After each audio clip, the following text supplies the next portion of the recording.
뾰로롱 안녕하십니까. 아우 벌써 또 이렇게 주말이 돌아왔습니다. 몇 시간만 있으면 이제 좋아라. 자 빨리 시작하죠. 진실 추적자 사건 반장 시작합니다.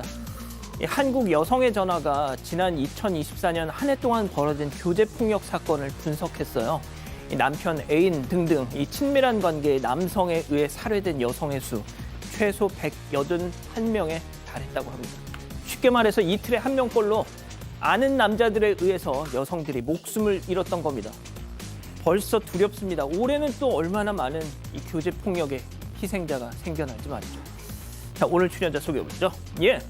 백다희 아나운서, 박지훈 변호사, 박상희 한국열린사이버대 교수, 김은배 전 서울청 팀장 나오셨습니다. 안녕하세요. 안녕하세요.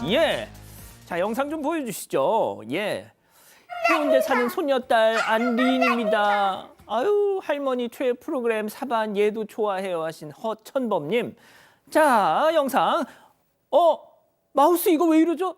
나 손 안 대고 있는데 이거 혹시 귀신이 잡고 있는 건가요? 하신 박채규님. 고장난 것 같습니다.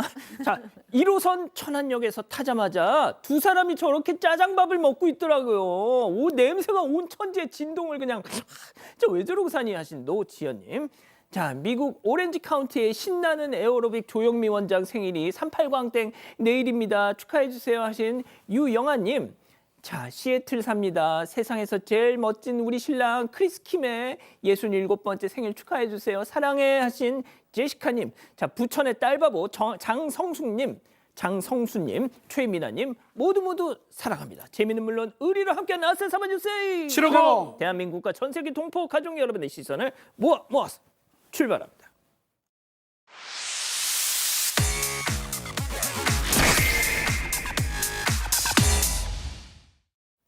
첫 번째 가보죠. 자, 범행 25일 만에 체포입니다. 체포영장 집행입니다. 자, 대전 초등학생 김하늘 양을 살해한 그 40대 여교사 명 씨 사건 발생 25일 만에 오늘 드디어 체포영장이 집행이 됐습니다. 참 오래도 걸렸죠. 25일째 만에. 자, 어쨌든 명 씨 범행을 전부 시인했다고요. 네, 맞습니다. 대전 서부경찰서 전담수사팀은 오늘 오전 9시 50분쯤 의료진과 협의를 거쳐서 대전의 한 대학병원 중환자실에 있던 교사 명 씨를 체포했습니다. 말씀하신 대로 사건 발생 25일 만이고요. 그동안은 정상적인 대화가 어려워서 경찰 조사가 이루어지지 않았습니다. 곧바로 경찰로 이송된 명 씨는 약 7시간에 걸쳐서 조사를 받았는데 담담하게 범행을 모두 시인한 걸로 전해졌습니다. 또 명 씨는 이후 오후 5시쯤 휠체어를 탄 채 경찰 호송차를 타고 유치장에 있는 둔산경찰서로 이동해서 곧바로 이감이 됐습니다. 경찰은 이르면 오늘, 늦어도 내일까지는 구속영장을 신청할 예정이라고 밝혔고요. 이에 따라서 명 씨에 대한 신상정보 공개 문제도 곧 결론이 날 걸로 보입니다. 다음 주쯤엔 신상정보가 이제 공개가 되겠네요. 좋습니다. 다음 이어가죠. 법정에선 뉴진스입니다.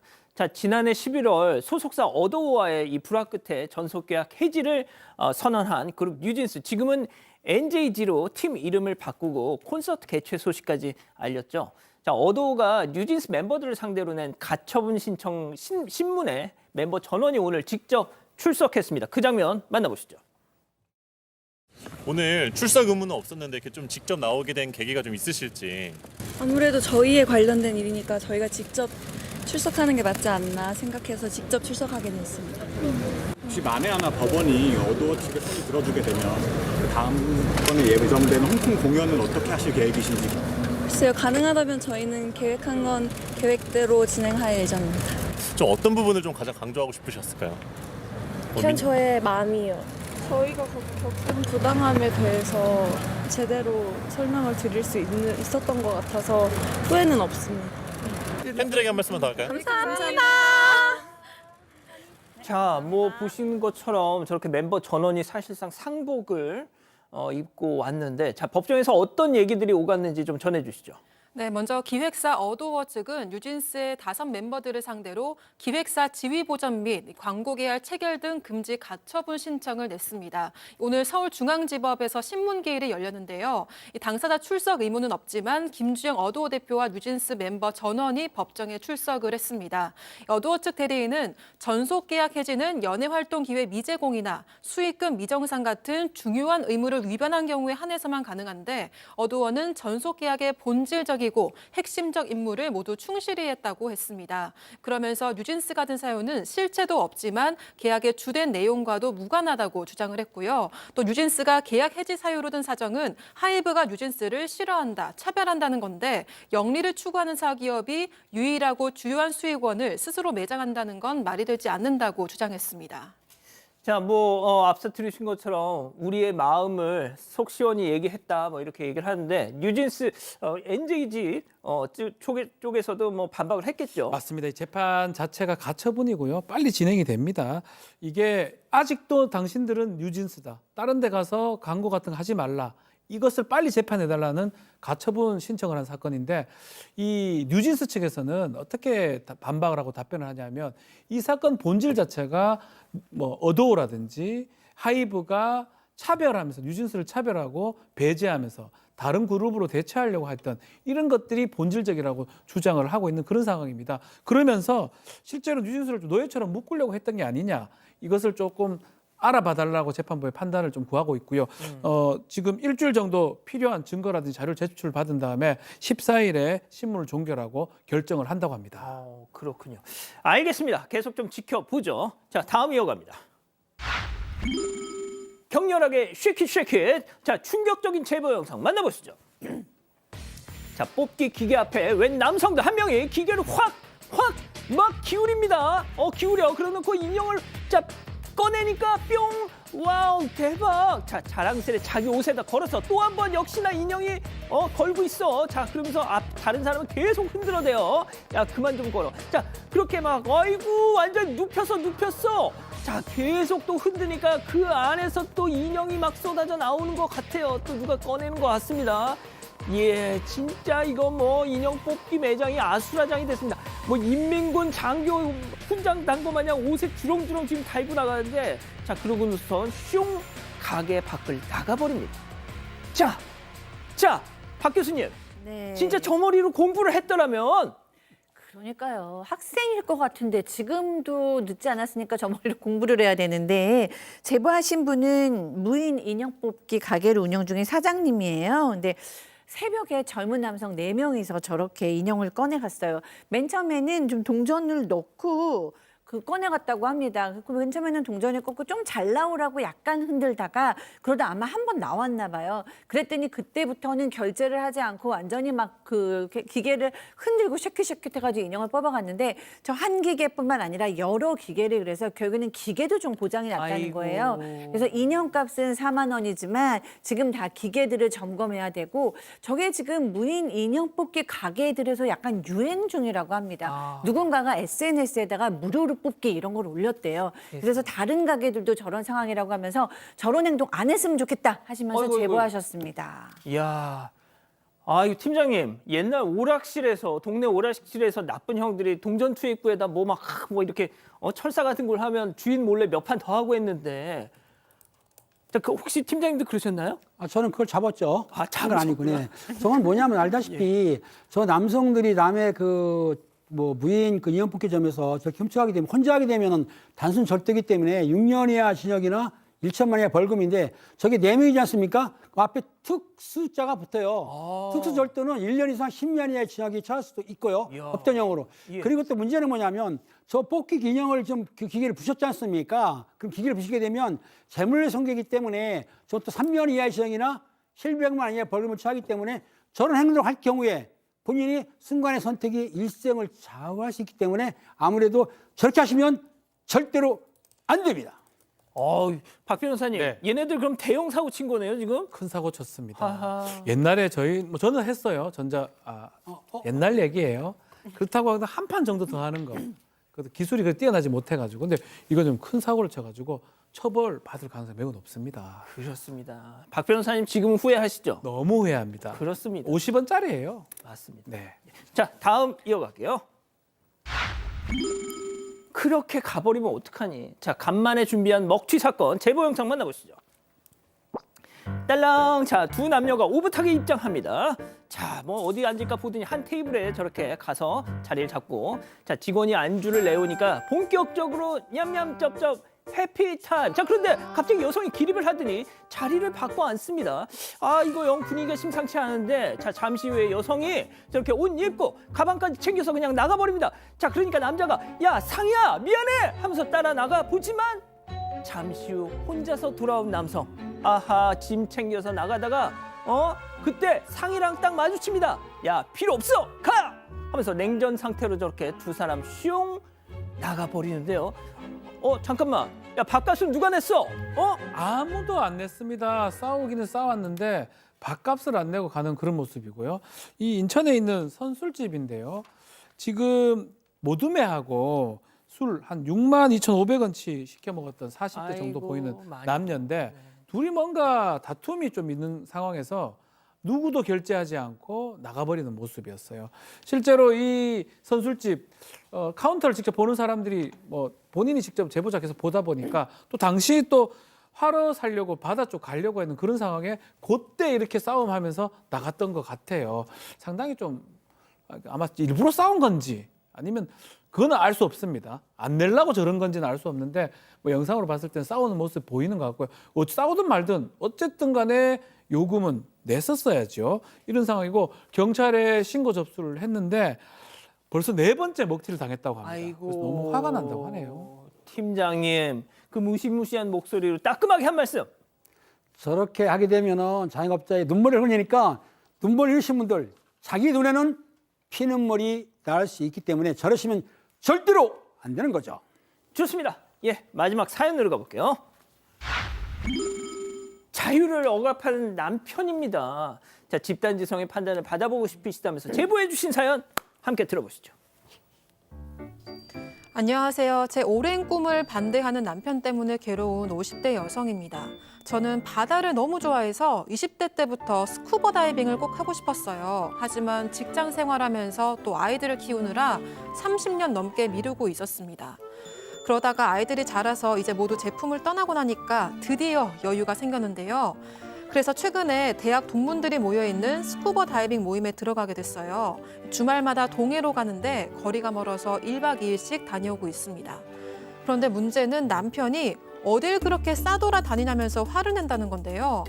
남편은 스쿠버 다이빙이 제 오랜 꿈이었다는 걸 잘 알고 있어요. 또 모임도 전공이 간호학이어서 모두 여자들이고 강사 한 명만 남자입니다. 남자 문제는 걱정할 것도 없다는 거죠. 이제야 취미를, 그것도 하나를 겨우 가졌는데 남편은 결혼 초부터 골프며 당구며 등산까지 취미가 많이도 있거든요. 억울해서 따져도 계속 반대를 하고 한 번은 차키랑 지갑을 숨기는 바람에 못 간 적도 있습니다. 그래서 같이 해보자고 했더니 그건 비싸잖아. 나랑 같이 골프나 하자. 이래요. 제가 바쁘고 힘들 때는 한마디도 없이 혼자 다니더니 이제 와서 같이 골프하자고 하니까 괘씸한데요. 그냥 무시해도 괜찮을까요? 아, 그렇군요. 자, 기다리고 기다리셨던 부처 핸즈업 타임. 지금 7천여 분의 우리 가족 여러분들 함께하고 계신데요. 채팅창에 OX로 함께 참여해 보시죠. 먼저 사연자 아내입니다. 야, 김은배, 너 정말 끝까지 이기적으로 나올래? 30년간 뒤치다거리 해줬으면 됐지. 이제는 마누라 취미까지 네가 정하냐? 그리고 뭐 스쿠버 다이빙이 비싸니까 골프 치자고. 야, 골프가 더 비싸 인간아. 정말 내가 소시적 별명이 불광동 최윤이었어. 응? 너랑 그날 남이섬 갔다가 배만 안 끊겼어도 나 수영 선수 했다고. 동그라미입니다. 아니에요. 남편 얘기도 들어보셔야 됩니다. 다음 남편입니다. 아하, 이놈의 여편 내가 정말 누가 들으면 아주 일부종사라고 그냥 집 밖에도 못 나가게 한 줄 알겠네. 취미생활 해. 운동해. 나랑 같이 골프 치자고. 내 사주에 물 가까이 하면 안 좋다잖아. 그리고 다른 여자들은 신랑이 같이 안 놀아준다고 고민이라는데 어째 이 여자는 같이 놀아준데도 싫어? 호강 날라리가 났어. 아주 그냥 X입니다. 팀장님, 그렇습니다. 사모님하고 취미생활 같이 한다 안 한다? 가끔 합니다. 어떤 거 하세요? 등산. 네. 자, 지금 저 내용을 들어보면 저 남편분은 결혼 처음부터 골프, 등산, 당구 등등등 안 하는 게 없어요. 그런데 이 여성분은 육아 때문에 못했지 않습니까? 이제 50의 나이에 바다를 봤으면 바다에서 스쿠버 다이빙 얼마나 좋습니까? 그럼 나는 권장할 것 같아요. 근데 가지 마라? 차키를 숨긴다? 그리고 골프를 같이 가자? 아니, 여성분이 스쿠버 다이빙을 가자고 하면 남편은 오케이 하고 따라가야지. 그걸 못 가게 해요? 저런 남자는 간이 배 밖으로 나온 남자. 노! 안 됩니다. 근데 교수님, 남편분이 물을 싫어할 수도 있잖아요. 그래서 저는 1차적으로는 이 아내의 편이에요. 왜냐하면 30년이나 참았고 애들 다 키우고 이제 자유가 있어서 하는 건데 해야 되는 일을 안 하는 것도 아니고 다 구하시는 건데 그리고 남편은 뭐 골프, 당구, 등산 다 해오셨다면서 이제 와서 이 아내는 골프 안 치고 싶대잖아요. 아내가 하고 싶은 걸 해야 행복한 취미죠. 이건 이해해 주셔야 된다고 생각하고 남편이 계속 반대도 전 그냥 하세요라고 얘기하고 싶어요. 근데 다만 매주 주말에 가서 1박 2일 하는 거 남편이 조금 싫을 수도 있다는 생각이 들어요. 그래서 한 달에 한 번 내지 많아도 한 2번 정도 1박 2일 하시고 나머지 주말에는 요 가까운 데서도 또 하실 수 있는 데가 분명히 있지 않을까 하고 약간 타협안이 2번입니다. 그렇군요, 박 변호사님. 뭐 같이 하는 게 가장 좋겠죠, 사실은. 그렇지만 지금 상황이 뭐 골프랑 스쿠버 다이빙은 차이가 많이 납니다. 같이 할 수 있는 상황이 아니고 너무 이렇게 의견이 일치가 안 된다 그러면 아내가 원하는 대로 해야 될 것 같고요. 저는 한 달에 한 번보다는 2주에 한 번 정도. 이게 매주 이제 1박 2일은 조금 많지 않을까 싶은 좀 개인적 생각이거든요. 왜냐하면 그 부분은 남편 말도 조금 따르셔도 되지 않을까. 뭐 우리 박상희 소장님은 한 달에 한 번 말씀하셨는데 저는 2주에 한 번 격주로. 한두 번. 똑같네요, 저랑. 매주 가면 조금 많기는 많아 보이긴 합니다. 박 변호사님은 사모님하고 뭐 이렇게 취미 생활 같이 예, 뭐 골프 이런 거 한 번씩 진짜 합니다. 예. 정말 좋아서 하시는 거예요, 사모님이? 너무 좋죠. 예. 막 억지로 강요하시는 거 아니요. 그렇게 얘기를 해야 됩니다. 예. 그렇군요. 자, 백대현 아나운서. 저도 이게 오랜 시간을 이게 가족을 위해서 쓰고 이제 좀 친구들하고 좀 즐겁게 또 건강하게 취미 생활을 해보겠다는 건데 응원해주지도 못할 망정 이렇게 하시는 게 너무 이기적이고 못됐다라고 생각을 했고요. 근데 저도 횟수는 조금 2주에 한 번이 적당하지 않을까라고 생각을 해봤습니다. 가족분들 의견도 볼게요. 카드카페님은 골프가 더 비싼 거 아닌가요? 라고 하셨고요. 서윤님, 절대 무시하시고 들은 척도 하지 마세요. 라고 하셨습니다. 하지만 구민님은 같이 하는 것도 진짜 좋은데 골프하세요. 라고 하셨습니다. 자, 좋습니다. 사반 제보 메일과 카톡 제보 채널에선 많은 사연 제보 기다리고 있습니다. 반장팩 이렇게 정리하고요. 첫 번째 사건 이어갑니다.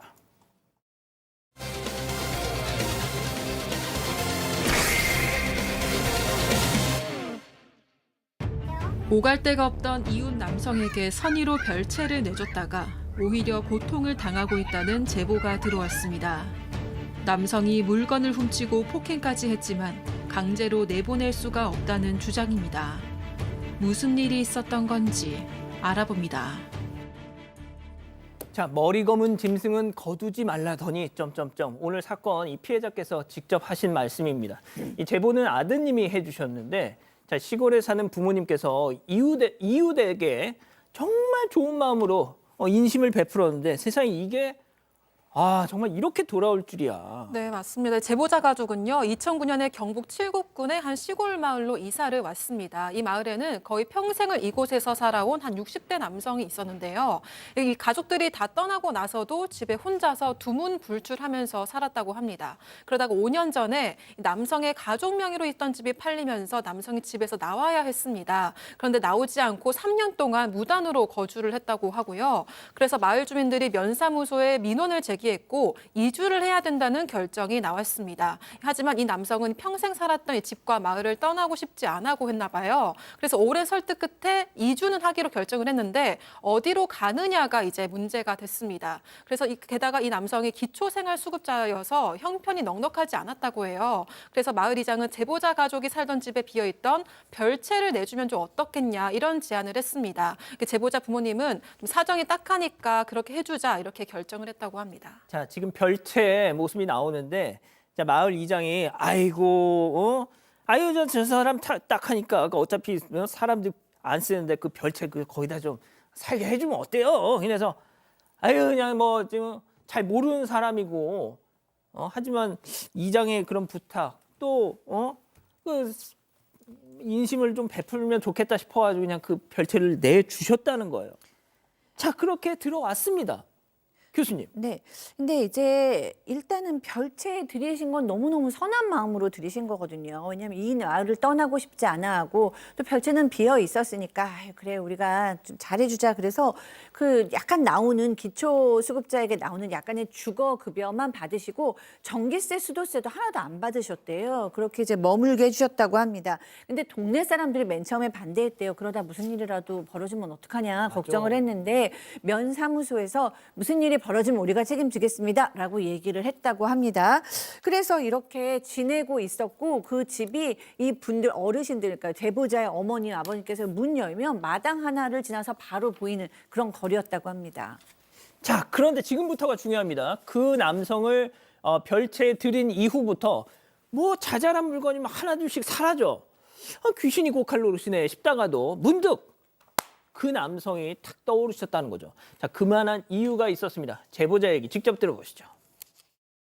이 집 아래에 창고가 있는데 거기에 아저씨가 막 들락날락 하시긴 했어요. 그냥 막 점점 물건이 하나둘씩 없어지니까 엄마가 아저씨한테 가져가지 마라 이런 식으로 말을 했는데 아저씨가 살고 계시는 방 옆방에 제 삼촌이 이제 가끔가다 집에 들르실 때 좀 지내시고 계시는데 물건들이 아예 없어진 거죠. 바닥에는 발자국 같은 게 찍혀 있고 이제 경찰에 신고를 하고 과학수사대가 와서 막 검사도 하고 그러는 과정 중에 그 아저씨가 가져갔다는 게 파악이 된 거죠.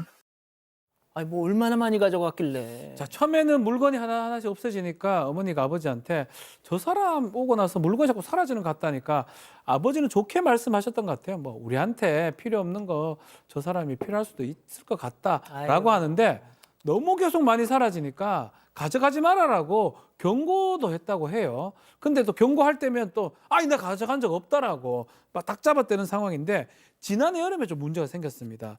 그 옆집에 보면 삼촌이 살고 있는데 거기도 가끔씩 삼촌이 들렸던 것 같은데 골프채하고 컴퓨터하고 그 옷가지 같은 거 좀 비싼 것들이 사라졌어요. 확인해 보니까 나중에 보니까 범인은 바로 그 남자였거든요. 경찰 신고도 했었고요. 결국은 이거를 회수를 했기 때문에 고소 취하는 했는데 계속적으로 문제는 된다고 봐야 되겠죠. 야, 이 정도면 세입자가 아니라 진짜 좀도둑이랑 같이 사는 거잖아요. 그런데 매번 또 그냥 마음이 좋으셔가지고 봐주고 고소 취하까지 해주시고 팀장님. 근데 이게 끝이 아니었는데요. 내용을 보게 되면 어머니가 이제 택배를 주문했는데 택배 물건이 없어지는 게 생기는 거예요. 물론 택배 기사들이 택배를 놓은 다음에 사진 찍어서 보내주지 않습니까? 근데 확인해봤더니 물건이 없어요. 그나마 다행인 건 뭐냐면 이 어머니가 절도 사건이 생기니까 마당에다가 CCTV를 설치를 해놓던 거예요. CCTV를 봤더니 이 남성이 음침하게 나온 거예요. 그래서 경찰에 신고를 해서 조사를 했는데 이 남성은 CCTV에 증거가 딱 있는데도 불구하고 끝까지 범행한 사실이 없다라고 계속 부인했던 것이죠. 어찌됐든 고소를 계속 유지해가지고 이 남성은 벌금형으로 마무리가 됐는데 이후에 이제 이 어머니 입장에서 볼 때에는 문제가 생기니까 면사무소에 가서 얘기했던 모양이에요. 민원을 제기했어요. 이분이 자꾸만 훔친다 그랬는데 면사무소에서는 뭐라고 얘기하냐면 강제로 퇴거를 시킬 수 없다. 그렇게 말했기 때문에 이 어머니 입장에서는 상당히 답답한 상황인 것이죠. 처음에 이 사람 그 비어있는 별채 드리자고 했을 때 면사무소에서 문제 생기면 저희가 책임지겠습니다. 아유 그렇게 해놓고 이제 와서 강제로 퇴거시킬 수 없다. 야, 참 이게 뭡니까? 자, 그런데 말이죠. 그 이후 정말 상상을 초월하는 일이 또 벌어졌습니다. 체크포인트 짚어보죠. 살려주세요. 자, 피해 당사자 어머님 얘기 직접 들어보시죠. 얘가 차를 타러 이제 차 문을 열려고 하니까 그 아저씨가 뭐 욕을 하면서 그 연장 있죠. 그걸 휘두르면서 뭐라고 하는 거예요. 그래서 내가 아저씨 그러시면 신고할 거다 라고 얘기를 한 거예요. 그랬더니 뭐 XX 찾고 뭐 X나 찾고 뭐 욕하면서 그걸 휘두르면서 저한테 쫓아오는 거예요.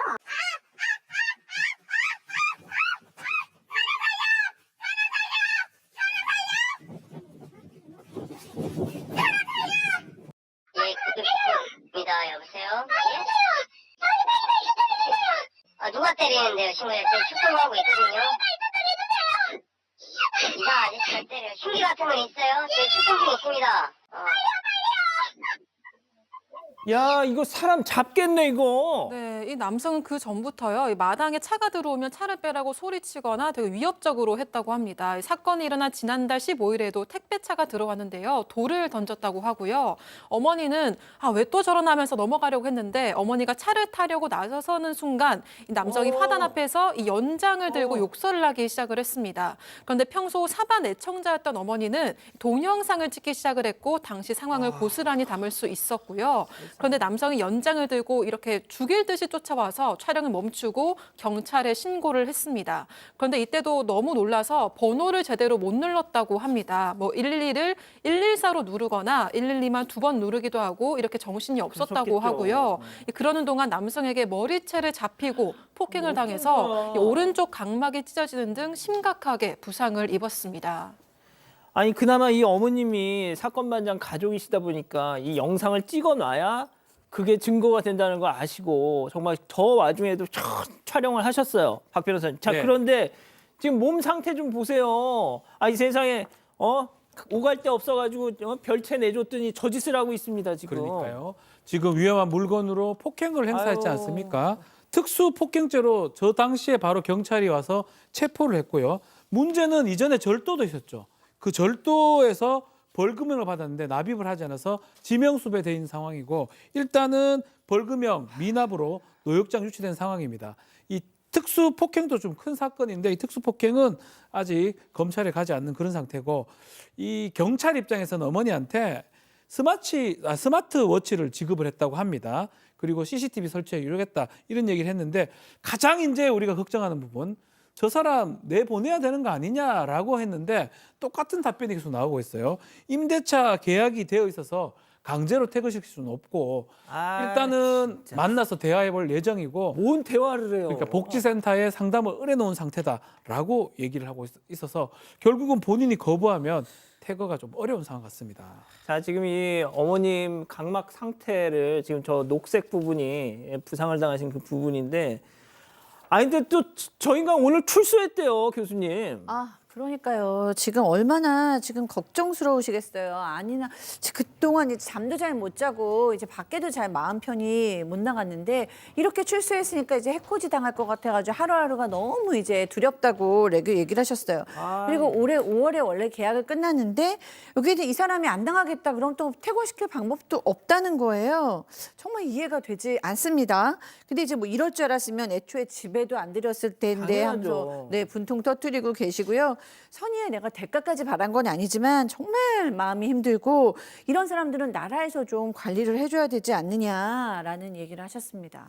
자, 다시 한번 짚어볼게요. 면사무소, 저희가 일 다 책임질 테니까 저 사람 좀 어떻게 해주세요. 자, 마을 이장, 우리 김 씨가 거기 별채 비어 있으니 박 변호사님, 예. 이 두 사람, 이 면사무소랑 이 마을 이장님은 어떻게 하실 거예요? 이거? 어느 정도는 이게 법적인 최소한 도의적 책임을 좀 져야 될 것 같거든요.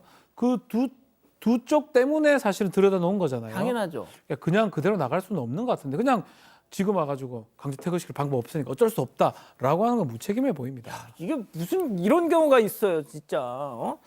자, 그러니까 이 사람이 지금 출소를 했습니다. 강제 퇴거도 해야겠지만 이거 퇴거를 시킨다 한들 이미 앙심을 품었잖아요. 나중에 또 찾아와서 무슨 짓을 할 줄 알고. 자, 첫 번째 사건 정리하고요. 두 번째 이어갑니다.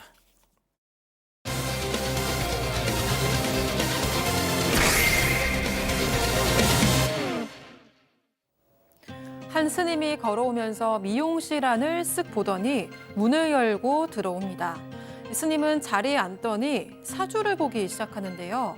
주머니에서 주섬주섬 부적을 꺼냅니다. 그 이후 사장의 손에 부적을 쥐어주고 손등을 툭툭 두드리고 대화를 나누는데요. 8분 동안 벌어진 일이었습니다. 이 사장은 스님과의 만남을 후회하고 있다고 하는데요. 대체 무슨 일이 있었던 걸까요? 자, 충남 아산에서 4년째 미용실을 운영하는 사장님의 제보입니다. 앞서 보신 것처럼 스님이 저렇게 미용실 안에 탁 들어와서 스님이 미용을 하실 건 없잖아요. 그래서 평소 저 사장님은 저 죄송합니다만 좀 나가주세요라고 했었어야 된다. 했어야 할 걸. 지금 막 후회 막심이시라는 거예요. 네, 사장님 주장에 따르면 지난달 26일 낮에 한 2시쯤에 이제 스님이 저렇게 들어오셨어요. 근데 이제 그때 손님은 없었는데 이 스님이 들어오더니 그냥 계속 서 있는 거예요. 예전 같으면 아우 죄송합니다. 그러면 이제 정중하게 내보냈는데 주변 사람들이 얘기하기를 이렇게 스님 들어오시면 10,000원이라도 좀 쥐어 보내서 보내는 게 좋다라는 얘기를 들은 적이 있는 거예요. 그래서 10,000원이라도 드리는 게 좋겠구나라고 생각이 들어서 처음으로 10,000원을 드렸다고 합니다. 그러니까 이렇게 스님들 와서 하면 탁발을 하면 시주 이렇게 10,000원이라도 챙겨서 좀 보내야 나중에 그게 또 복으로 돌아온다. 뭐 이런 얘기 생각나서 10,000원을 챙겨 드렸는데 그럼 나가시겠지 했어. 자, 그런데 오히려 자리에 그냥 턱 앉더니 언니야 펜과 종이 좀 갖다 줘봐라. 생년월일 어떻게 되냐 하면서 사주를 보기 시작하더라. 맞습니다. 10,000원 정도를 뭐 주머니에 챙겨 놓고 자리에 앉아가지고 앉았네. 결국은 생년월일이 어떻게 되냐, 또 결혼했냐라고 물어보면서 사주를 보기 시작했다고 합니다. 사장 입장에서야 뭐 또 그걸 뭐 말 안 하기는 좀 그러니까 아이하고 남편이 있다라고 하면서 얘기를 하니까 종이에 남편, 아이, 사장의 생일을 적으면서 뭐 이상한 글씨를 적었다고 해요. 그러면서 이 사람 10,000원 줬기 때문에 스님이 사주 봐주는 거 아니냐 생각했는데 저렇게 막 낙서비 스타일하게 적어서 스님이 하는 말이 남편이 돈 벌어주니까 남편을 잘해야 된다 이렇게 하면서 아이랑 너는 너희 셋만 잘 살면 된다. 아이가 또 복덩이기 때문에 서울로 보내서 공부를 가르쳐라. 뭐 이렇게 사주를 봐줬다고 합니다. 저 좀 잡아주세요. 그러니까 아까 보신 것처럼 뭐 이렇게 쓰더니 남편을 머슴이라고 생각해라. 복덩이다. 막 이러면서 막 잘해야 된다. 아이 복덩이다. 꼭 서울로 보내라. 이거는 글쎄요. 뭐 미래를 예측하는 것도 아니고. 그렇게 얘기하면 돼. 똑같잖아요. 예. 모든 사람이. 예. 그래요. 그래서 이 사장님도 그 얘기를 그렇게 싹 들으면서도 나도 할 수 있는 얘기 같은데 하셨다는 거예요, 지금. 자, 그런데 그 스님이 주머니에서 뭘 꺼냈는데 보니까 부적을 꺼냈습니다. 그러면서 하는 뭐냐면은 그 사장님 주장에 따르면 의한 거면 뭐라고 하냐면 본인이 기도를 드려서 부적을 써왔다고 하면서 부적을 찍고 또 다른 부적을 꺼내면서 사장님한테 뭐라고 했냐면 쥐어주면서 사장님 거는 지갑에 넣어두고 또 이 남편 거는 요거는 남편 베개 속에 넣어두고 또 아이 거는 속옷에 넣어두라고 하면서 부적을 준 거예요. 그러면서 또 뭐라고 했냐면 요거는 아무한테도 말하면 모르게 넣어둬라 이렇게 얘기했답니다. 그리고 나서는 노란색 부적이 있는데 거기에 빨간 글씨로 쓴 게 있어요. 부적이. 그 부적을 손에 닿게 하면서 문지르고 그러면서 이거는 몸에 문지르야 효과가 있다 라면서 손에 부적을 쥐어주면서 툭툭 치고 잡아 흔들고 이렇게 하면서 부적을 쥐어주는 행동을 했기 때문에 이 여성은 좀 황당하기도 했지만 부적을 받았던 것이죠. 자, 앞서 보신 것처럼 그렇게 사주풀이도 끝났고 막 부적에다가 막 뭐 이렇게 문대라고 해서 문대기도 했고 그래서 다 끝났어요. 자, 일어나. 이번에 가려고. 자, 그러면서 사장님한테 이런 얘기를 했다는 겁니다. 체크포인트 짚어보죠. 부적값은 줘야지. 자, 사장님 얘기 들어보시죠. 그 글씨에 빨간 거를 묻히게 제 손을 문지르시면서 이거는 내가 직접 써온 거고 좋은 일 있을 거라면서 이게 묻어야 뭐 효능이 있다면서 이거 언니야 부적값은 줘야 된다 이러는 거예요. 자기 계좌번호 나와 있는 핸드폰을 딱 넣으시면서 한 명에 11만 원씩 3명 걸 받잖아. 그러니까 33만 원 이체하라고. 그냥 깡패처럼 그냥 돈 달라. 너 돈 내놔라. 이런 느낌을 받은 것 같아요. 야, 아니 보신 것처럼 저희 좀 사주 좀 봐주세요. 또 아니잖아요.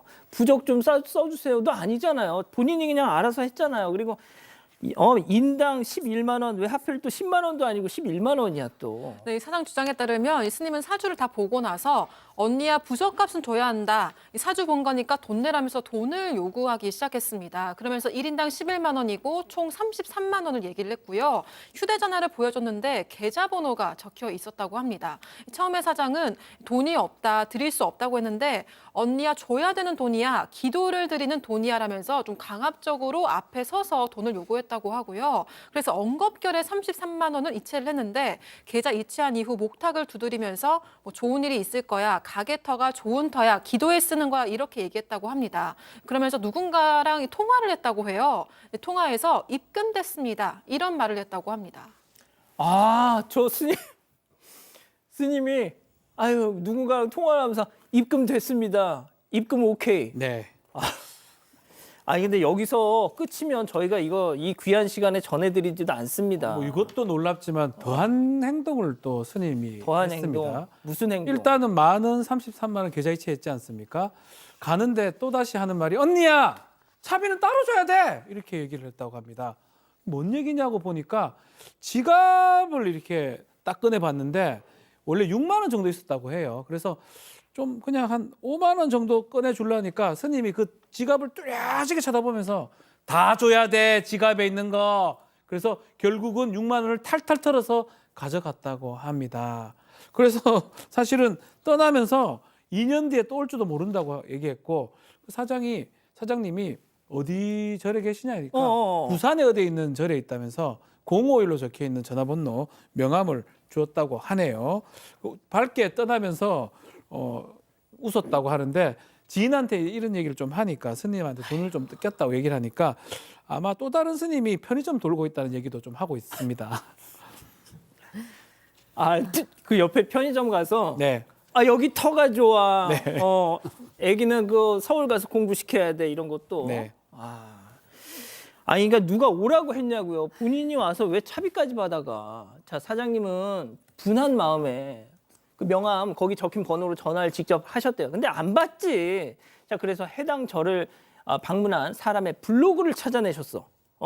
저희는 그 사찰 이름을 압니다만 공개하지는 않겠습니다. 자 그 주지 스님의 휴대전화 번호가 그 블로그에 있더래. 그래서 거기로 전화를 직접 해보지는 않으셨대요. 자 그래서 그럼 저희 제작진이 그 번호 저희한테 주세요. 저희가 해보겠습니다. 했습니다. 그래서 했습니다. 뭐라고 했는지 직접 들어보시죠. 시간 기다리고 4시간 받는 그게 뭐가 잘못됐습니까? 자기들 다 인정하고 입금한 거 아닙니까? 뭐가 잘못이지? 그 사람도 잘못이죠. 부족해지고 했으면은 그게 합법적으로 되고 그 사람 처음부터 그러면 그게 안 맞으면 안 해야지요. 자기 돈 안 주면 되지요. 왜 다 해놓고 돈 봐야 합니까? 그 사람 40만 기도했지. 40만 기도해서 그 10배, 응? 10배 400만 원 400만 공백 있는 거야. 저 얘기 들어보니까 뭐 틀린 얘기가 아닌 것 같기도 하고 말이죠. 그러세요? 전 틀린 얘기 같은데. 왜냐하면 1시간 기도도 안 했고 한 8분 했다고 하고요. 그리고 기도해주고 나서 돈을 받았으니까 합법적이라고 얘기하는데 도대체 합법적인 게 여기서 어디에 써 있는 건지도 잘 모르겠고 맨 처음에 부적 써달라는 얘기도 안 했는데 써가지고 막 이렇게 뒤를 밀고 나중에 이거 돈 안 주면 이건 기도하는 돈이야. 이렇게 약간 기도한다니까 또 안 드리기도 되게 막 어렵게 만들었잖아요. 거기에 뭐 자식 얘기하고 남편 얘기까지 다 하였는데 그런데 이제 또 뭐 이거를 이렇게 얘기를 해요. 어떤 사람들은 그러니까 돈을 안 주면 공덕이 없는 거고 어떤 사람은 100만 원, 300만 원, 1000만 원도 내는 사람도 있다. 그래서 40만 원 냈으면 10배, 100배의 공덕이 있는 거다라고 얘기하는데 그걸 누가 정한 거예요? 그러니까 불교에서 공식적으로 정한 건가요? 뭐 이런 생각도 들고 그러니까 이 절은 그러면 종파가 뭡니까? 라고 물어보니까 종파가 100개가 넘는데 종파가 무슨 상관이냐. 이 절은 내가 차린 거다. 이렇게 얘기를 했다 그러니까 글쎄요. 저는 좀 이상합니다. 자, 지금 얼마나 불경기입니까? 근데 지금 눈 뜨고 코 베인다고 40만 원이랑 확 가져갔어. 지금 얼마나 속상하시겠어요. 그렇습니다. 사장님이 지금 눈 떼고 코베인 건데 내가 한순간에 당했거나 그런 억울한 마음도 들 뿐만 아니라 죄책감이 가득 차니까 가족한테도 할 수는 못했다고 해요. 그리고 보니까 내가 당시 왜 홀렸지? 스스로에게도 막 그런 생각 드니까 상당히 후회가 되는 것인데 아이가 있어요. 아이가 있는데 6만 원짜리 운동화도 못 사줬다고 합니다. 그런 상황인데도 이렇게 40만 원 돈을 뺏기게 나니까 아이한테도 미안하고 그런 상황인데 이런 내용, 즉 비슷한 피해를 겪지 않도록 제보했다고 하는데 이런 스님들 정말 단속을 해야지 그냥 놔두면 안 될 것 같습니다. 저희가 그래서 대한불교 조계종에 이런 탁발이 문제가 없는 건지 직접 문의를 해봤습니다. 네, 이 탁발이 뭐냐면 예전에 스님들 시주하고 이게 불교의 어떤 수행 중에 하나라고 합니다. 어떤 지역에 가서 시주 받고 뭘 받고 이제 이런 것들을 탁발이라고 하는데 조계종에서 얘기를 한 바에 따르면 탁발을 지금 이제 안 하고 있다고 합니다. 다만 타종단 스님들은 이제 이 행위를 제재할 수 없으니까 그 부분은 안타깝다고 말하고 네. 지금 승려법 이런 것 따르면 탁발 행위에 대해서 공권 정지 5년에서 제적까지 처분을 내릴 수 있다고 해요. 그러니까 하면 안 되는 상황이에요. 또 실제로 지금 탁발을 떠나가지고 뭐 좀 사주 봐주고 돈을 그래. 좀 뺏어가는 상황이니까 공갈 범죄가 될 수도 있는 거거든요. 저희가 봤을 때는 일단 사실 좀 이거는 문제가 된다라고 얘기를 하고 있는 상황입니다. 저희가 앞서 그 해당 그 사찰 거기 그 공식적인 그 타이틀이 어떻게 돼 있냐면요. 대한불교 땡땡사라고 적혀 있더라고요. 자, 그런데 아시겠지만 대한불교 조계종, 천태종, 태고종, 화엄종, 보문종 여러 불교 종파가 있지 않습니까? 보통 이렇게 합니다. 대한불교 조계종 땡땡사, 대한불교 천태종 땡땡사. 근데 여기는 대한불교 땡땡사라고만 돼 있더라고요. 뭔가 이상한 겁니다. 자, 이렇게 정리하고요. 별별 상담소 이어가죠.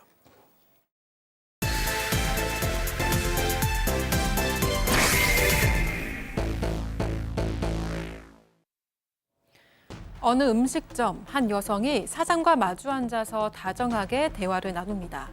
그런데 창밖에서 한 남성이 그 모습을 지켜보는데요. 그러다 결국 휴대전화를 꺼내서 두 남녀를 몰래 촬영까지 합니다. 대체 이 세 사람 사이엔 어떤 비밀이 숨겨져 있는 걸까요? 자, 실제 사연을 당사자 특정을 이유로 저희가 일부 각색했다는 점 말씀드립니다. 자, 앞서 그 사파만 딱 보시고 나서 아유 또 불륜 아유 지겨워 죽겠어 막 이러실 수 있는데요. 자, 오늘은 그거보다 훨씬 더 기가 막힙니다. 네, 오늘 사연의 주인공은 40대 여성이고요. 친오빠가 있는데 친오빠랑 동갑 얘기로 아주 친한 그 오빠의 친구를 소개받아서 결혼까지 골인을 했어요. 근데 둘이 얼마나 친했냐면 이제 완전히 마음을 합쳐서 우리가 족발집을 창업하자 이래가지고 족발집도 같이 창업해서 남편은 조리 담당, 오빠는 경영 담당 이렇게 해서 소스, 김치, 육수 뭐 이런 것도 다 같이 개발하고 인테리어도 같이 했습니다. 그러면서 이제 소문이 나고 TV에도 나오면서 월 순수익만 무려 2천만 원이 넘는 가게로 성장을 했어요. 그런데 이렇게 장사가 잘 되면 꼭 좀 사이가 안 좋아지잖아요. 이 둘도 그랬어요. 서로에 대해서 작은 불만들이 쌓이고 쌓이다가 결국 터지고야 말았습니다. 근데 이때만 해도 이 사연자가 또 임신 중이었어요. 그러니까 큰오빠가 내가 조카를 위해서 한 발 물러난다 이러면서 그 가게를 떠나서 새로운 지역의 족발집을 따로 열었습니다. 자, 사연자의 남편이 친정 큰오빠 친구예요. 근데 이 아무튼 막 서로 불화가 생기니까 오빠가 태어날 조카를 위해서 다른 지역으로 갔어. 자, 그런데 2년 만에 오빠가 다시 컴백을 했어. 네, 장사가 잘 안 됐기 때문이었는데요. 이 신도시에서 새로 차린 족발집이 이 적자만 쌓였다고 합니다. 그래서 다시 원래 자리로 돌아가겠다고 선언을 했는데 남편과 같은 동네는 아니고 좀 살짝 떨어진 곳에 가게를 차리기로 했습니다. 하지만 남편은요, 거기나 여기나 뭐가 다르냐, 상권도 다 겹치고 배달 구역도 똑같다면서 좀 상도덕이 없다 이러면서 노발대발했습니다. 여성은 양쪽이 다 좀 이해가 가가지고 누구의 편도 들어줄 수 없었다고 하는데요. 그런데 결국 남편은 친정 오빠랑 절교까지 선언을 아이고야. 했습니다. 그리고 얼마 후에 오빠는 기어이 족발집을 열었는데요. 이후 남편은 정산을 할 때마다 또 매출이 떨어졌다. 친정 오빠를 겨냥하면서 이 멍멍이, 이 배신자 이렇게 좀 온갖 욕설을 퍼부었다고 합니다. 멍멍이요? 이제 좀 순화를 해서 네. 그 욕. 자, 그러니까 친정 큰오빠가 다시 상권이 겹치는 곳으로 컴백을 하니까 우리 집, 응? 우리 남편 지금 족발집 매출이 조금씩 떨어지는. 그러니까 괜히 떨어지면 다 그 오빠 책임인 것처럼 느껴지는 그런 상황인 거잖아요. 그래서 친구 사이가 절교가 된 상황인데 그러면 또 가족이기 때문에 안 볼 수는 없죠. 맞아. 그래서 피해 다녔는데 설날 때 문제가 좀 생겼습니다. 아, 지난 설날. 예, 이번 설날 때요. 피해 가다가 마주친 거예요. 왜 그러냐 하면 이 친정 오빠가 이 남편 풀어주려고 기다렸던 거예요. 양주 좀 비싼 거 사놓고 기다려가지고 뭔가 좀 풀어주려고 화해를 하려고 했는데 실제로는 술 마시다가 더 문제가 생겼습니다. 싸움이 나고 말다툼 부리고 막 이래 난리가 나니까 이 여성 입장에서는 남편 편을 좀 들었다고요. 오빠 잘못한 거 아니냐라고 얘기했는데 나중에 장모님이 또 오셔가지고 아니 좀 가족끼리 양보하면 안 되냐고 또 오빠 편을 들었다고 장모님은 자기 아들. 싸우지 말라고 하면서도 네. 은근히 자기 아들 편을 들었다. 그래서 결국 돌아가면서 아이고 장모님도 저쪽 편이네 팔이 안으로 굽네라고 얘기를 했다고 합니다. 아유, 당연히 내 아들 편 들지 그럼 뭐. 아유, 안 그래요, 팀장님? 자, 아무튼 일단 남편 편을 들기는 했지만 이 사연자 여성분도 지금 친오빠랑 진짜 사이에 껴있는 거 아니에요. 자, 그런데 이게 끝이 아니었습니다. 그렇습니다. 문제는 그 오빠가 여성한테 은밀한 부탁을 했었는데요. 내용이 뭐냐면 이 여성이 대학 시절에 사진학을 전공을 했어요. 그래서 족발집 메뉴 있지 않습니까? 사진을 다시 찍어달라, 잘 찍어달라고 이렇게 부탁을 하니까 이 여성부 같은 경우에는 좀 곤란하니까 오빠 다른 사람한테 부탁해 하면서 살짝 피하는데도 불구하고 끈질기게 한 거예요. 뭐라 그랬냐면 야 인건비도 없고 우리 가족 좋은 게 뭐냐? 네가 찍어줘. 그러니까 할 수 없이 설득을 당해가지고 그 오빠네 집 가가지고 남편 몰래 갔습니다. 가게에 가서 사진을 찍어주기도 하고 오랜만에 오누이가 족밥을 먹으면서 다정하게 시간을 보냈는데 그런데 하필이면 이 다정하게 족발을 먹는 장면을 남편이 못 기억하고 사진까지 딱 찍어놓은 거예요. 왜? 나중에 증거를 제시하기 위해서. 이 남자 탐정은 아닌데 찍었습니다. 아무튼 그래가지고 이 여성한테 뭐라 하냐면 봐 당신은 내 편 아니야. 근데 왜 적을 아니 어떻게 친구 적이라고 그러죠. 적을 도와주냐 라면서 화를 잔뜩 냈다고 했기 때문에 이 여성은 가운데 서가지고 이러지도 못하고 저러지도 못하고 난감한 상황이었던 것이죠. 자, 지금 저 사파가 불륜 현장을 촬영한 게 아니라 남매지간에 그렇죠. 그 회합하는 장면을 찍으면서 남편이 찍은 거죠. 네가 어떻게 나한테 이럴 수 있냐. 네. 한 입을 덮고 자는 사이에. 자 그러다가 더 큰 일이 좀 생깁니다. 어느 날 남편이 이 족발집 뭐 리뷰 같은 걸 보다가 아내를 불러요. 얘 좀 와봐라. 그때 가보니까 이거 봐라 1점짜리 별점 1점짜리가 있다. 내용이 뭐냐면 맛이 없고 새가 서입니다. 냄새나요. 땡땡 족발집이 훨씬 맛있다. 요거가 있었습니다. 땡땡 족발집이 오빠 족발집입니다. 이봐 냄새 쓴 사람 맞춤법 틀린 거 보이지? 너그 오빠 이 30년 친구 아이가 맞춤법 정말 못 적는다. 오빠가 한 것이다 라고 확신을 하면서 아내한테 닥달을 좀 했던 것 같습니다. 근데 이제 설마 그랬겠냐 아내는 그렇게 얘기를 했는데 남편은 이 오빠가 범인이라고 확신했던 것 같습니다. 자, 이 음모론자 남편 역할엔 박지훈 변호사, 그리고 새우등 터지고 있는 아내 역할엔 백다혜 아나운서, 그리고 혈연 우선주의 장모 박상희 교수. 자, 별별극장 레디 액션. 아니 자네가 웬일인가? 그 족발집은 오늘 장사 안 하나? 아이고 이 장모님 이거 보이소? 지금 누가 내 족발집을 말아보려고 이따구 리뷰를 쓰고 난리고 진짜 당신 왜 그래? 우리 오빠가 그랬다는 증거 있어? 냄새 맞춤법 틀린 거 머리 안 좋잖아. 냄서이가 뭐야? 옛날부터 맨날 틀렸거든. 뭐 그 버릇이 어디 가겠나? 아니 박서방 지금 뭐라고 했나? 내 아들 보러 머리가 안 좋다는 건가? 자네가 그런 심보로 장사를 하니까 1점 받지. 그래 엄마 말이 맞아. 어떻게 우리 앞에서 오빠 욕을 해? 야 냄새 같은 소리 하고 있네. 지금 피 섞인 가족이라고 내만 지금 다 따돌린데. 오케이 앞으로 보자. 두 분 다 각계 전투입니다. 나 이제 절대로 안 봐준다. 냄새 나는. 이거 전쟁입니다 이제부터. 네, 남편은요 친정 오빠의 족발 가게를 완전히 눌러주겠다 이러면서 특제 소스 개발에 몰두를 하고 있습니다. 그런데 문제는 남편이 이 부엌에 여성이 못 들어오게 한다는 건데요. 왜요? 친정 오빠한테 비법 알려줄 거 아니냐 이렇게 의심을 하고 있다고 합니다. 자 이제는 와이프도 못 믿는 남편. 오늘의 궁금증 짚어보죠. 자, 남편과 친오빠 싸움에 새우등 터집니다. 절 의심해요. 가정의 평화를 되찾을 방법 없을까요, 팀장님? 저거 참 난감한 상황인데요. 저거는 아내로서는 힘들 것 같고 요거는 두 사람을 만나게 한 다음에 술을 먹으면서 대화를 풀 수는 없지 않을까요? 안 푼다. 그러면 그때는 할 수 없이 장인을 시켜서 강압적으로 둘이 화해해라. 악수시키면서 강압적으로 나가야죠. 자, 교수님. 아, 네, 정말 어려워요. 근데 뭐 아무도 큰 잘못은 안 했는데 또 아주 잘못을 안 했다고 보기도 어려워요. 좀 남편은 너무 좀 꽁한 게 있고 오빠도 결국에 그 동네로 돌아온 거는 이걸 다 생각한 거기 때문에 결국에는 이제 아내가 아무 편도 안 들 수밖에 없죠. 그러나 이제 그럼에도 불구하고 남편은 늘 보는 가정이 중요하니까 좀 남편 심기는 안 건드는 쪽으로 좀 잘 지혜롭게 하는 수밖에 없겠습니다. 제 생각도 박 변호사님, 예. 남편 편 들어야 됩니다. 아, 이거는 좀 증거가 좀 확실하다 보거든요. 냄새 그 글자를 친구는 알 거예요. 맞춤법 틀리는 거. 아, 초중고 다 같이 다녔는데. 이 정도면 알죠. 멍청한지 안 멍청한지. 맞아. 오빠든지 뭐든지 간에 친구를 알기 때문에 저는 충분히 의심할 수 있다. 이렇게 하나 봅니다. 틀리는 거 꼭 틀려. 계속 틀려요. 계속 제 틀려. 친구들도 맞춤법 아니지만 똑같거든요. 그래. 고등학교 때부터. 그래서 이거는 뭐 남편 말이 맞아요. 저는 그런 생각이 자꾸 들어요. 아니, 저는 진짜 형제보다는 그래도 같이 사는 사람. 네, 그렇죠. 가족분들 의견도 볼게요. 경미호님, 가족끼리 그러는 거 아닙니다라고 하셨고요. 묵향님, 진짜 친구면 저런 일로 안 싸웁니다라고 하셨습니다. 로투스님은 힘들겠어요 아내분이라고 하셨습니다. 팀장님께 다시 한번 여쭤볼게요. 남편이다, 오빠다, 누구? 여자 입장에서 예. 당연히 남편이죠. 아, 그렇습니다. 어쩔 수 없습니다. 그렇습니다. 자, 별별 상담소 이렇게 정리하고요. 글로벌 픽 이어갑니다.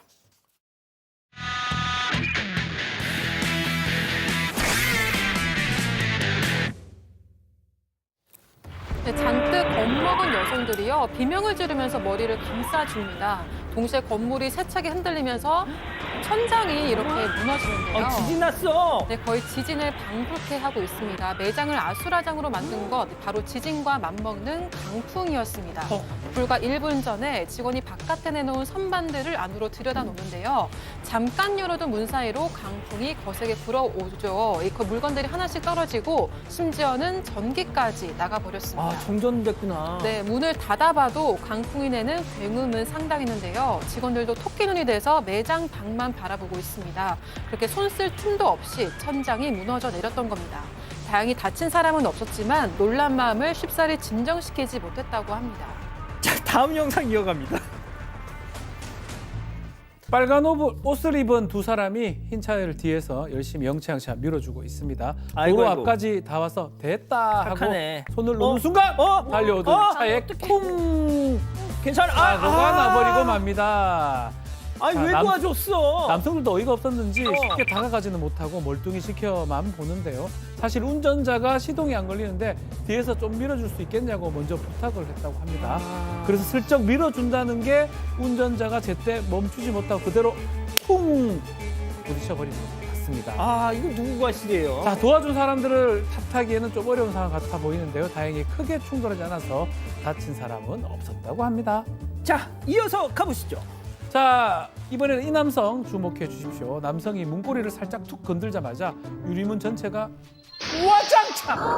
깜짝이야. 왜 깨져? 네, 남성은 두 눈이 휘둥그레져서 어쩔 줄 몰라 하죠.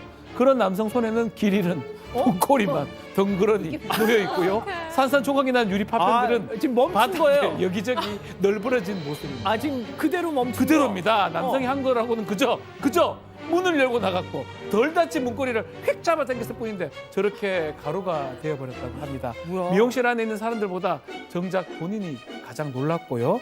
미용실 사람들도 이를 알았는지 그냥 보험 처리하는 걸로 마무리했다고 합니다. 은배 팀장님, 네. 한 말씀. 황당하겠군요. 그렇지만 본인 잘못이 아니니까 너무 놀라지 마세요. 아, 예, 마지막 픽 이어갑니다. 네, 화면 한가득 꽉 채운 이 얼굴, 셀카를 찍고 있는 원숭인데요. 카메라를 돌려주면 주변 풍경까지 보여주고 있습니다. 네, 도대체 휴대전화를 어디서 가져왔나 싶으실 텐데요. 그래서 이 관광객의 휴대전화를 훔친 거라고 해요. 이 휴대전화를 빼앗긴 여성은 빼앗을 생각은 안 하고 그저 웃기 바쁜데요. 원숭이는 나몰라라 휴대전화를 들고 나무 위로 도망치고 세상에. 있습니다. 그리고는 저렇게 자신의 흔적을 진하게 남겼던 건데요. 아니 본인이 저걸 작동을 한 거예요? 네, 이 웃음보가 터진 여성은 아예 주저앉아서 본인이 포기한 아니지. 듯합니다. 다행히 현지 주민들이 원숭이에게서 휴대전화를 도로 뺏어다 줬고요. 여성은 그 기념으로 이 SNS 프로필 사진을 원숭이 셀카로 바꿨다고 하네요. 박 변호사님, 저도 모르게 본인이라고 했어요. 아유, 원숭인데요. 본 원숭이가 자기 사진을 지금 지 손으로 찍고 있습니다. 자, 글로벌 팩 정리하고요. 잠시 뒤에 돌아오겠습니다. 들코락스 Good morning Good condition 상쾌한 아침 뭐든 할 수 있지 변비가 당신의 하루를 맡고 있다면 자연스러운 장리듬을 찾아주는 들코락스 자동차 보험 가격만 따져보면 끝. 365일 케어를 봐야지. 가입 즉시 할인부터 보상까지 꼼꼼하게 365일 케어 받도록 악사 365 케어. 악사. 빈틈없는 흡입력. 전기분해 기술로 세균은 말끔하게. 쿠쿠 이 바닥을 깔끔하게 평정. 쿠쿠 파워클론 무선 청소기. 우리 어른이들 잘하고 있나요? 집에 가고 싶다. 어디 있는 거지? 응원할게요. 세상 모든 어른이들. 세상의 모든 일을 리스펙. 잡코리아 알바몬. 예, 사랑하는 사건 반장 가족 여러분, 따뜻한 주말 보내시고요. 오늘도 유튜브 라방 사반 후반 달려봅니다. 저희는 다음 주 월요일 사반 750 저녁 7시 50분에 다시 옵니다. 안녕히 계십시오.